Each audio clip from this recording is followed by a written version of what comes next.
because my hypothesis was I've been running ads for e-commerce and we have much smaller margins than the coaches. And I was reviewing some ad accounts from people I saw on Upwork and I was like, they're burning money, right? So there was no like self-liquidating offers or anything.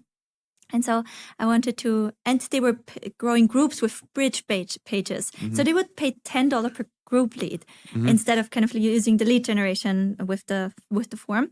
And so I wanted to have a case study with her, but she ghosted me. And then I was like, okay, maybe I turn myself into this living case study. And I was telling that to people, I'm making a living case study and I'm showing you how I'm growing the group from 0 to 1,000 members with ads and then how I monetize it. And basically that's how I got my client, because at the end I was just saying, you just saw me doing this. Do you want me to help you, right? So that honesty always served me well. But I then also benefited from this beginner advantage, from a lot of referral and word of mouth. And then I kind of blew it up because I thought I now have to build in operations. And so now I have to deliver the service more at scale. And this is when I think I lost the product to market fit, which when I didn't understand that I'm a huge part of the product. So now I'm back in the weeds and in that role. And now my question is for the community owners on Skool that kind of want to do well in a sense of I want to build something bigger than myself.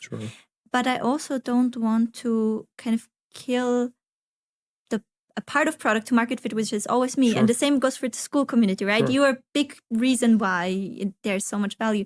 How do you scale, but not kill the essence, which is kind of you? I think it's so two things. So one is what's being promised and what's being delivered, and neither of them having scope creep. And so from a promising perspective, we have the clear things that we say, hey, this is what I will do. It's like I take one call a week. And one time a month, we're going to drop a big 8-hour training inside of there.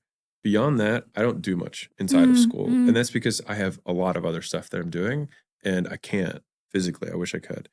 But then what happens is, one, that still stays like really like I'm not overwhelming people in terms of like, I can't consume everything. It's like there's one call a week and there's one big download. Like that's it. And it's very manageable for people to consume. But in the meantime, you create champions. And so like you're a champion in Skool. And so there are way more flavors of people than me under the sun that other people will find more attractive than me. I would imagine that for mothers who are starting a digital business, you'll probably be a more compelling avatar than I will. Like, look at me, right? And so within your community, there are those needles, right?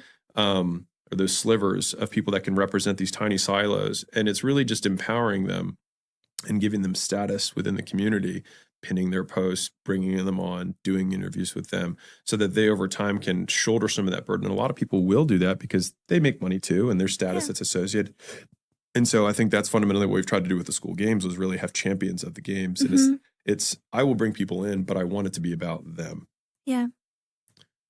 And you want to have these connections. I drew that picture that I don't know if you were there for this one, but it was like, if there's the guru model is one circle at the top and then you just have connections to every single person, right? Yeah. And then the network model is you can have that person bring people in, but then you want as many ties between all the circles underneath, which is what creates the network. And so I think the objective of making something bigger than you is like you can be the person who brings it in, fine.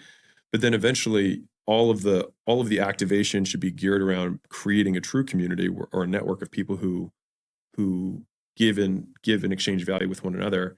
And then eventually you can leverage the proof from that community to advertise the community at large. And then over time, that's how you can fade yourself out if that was a desire of yours. So I feel like I would always love to be connected, but at one point you cannot shoulder kind of all of the things.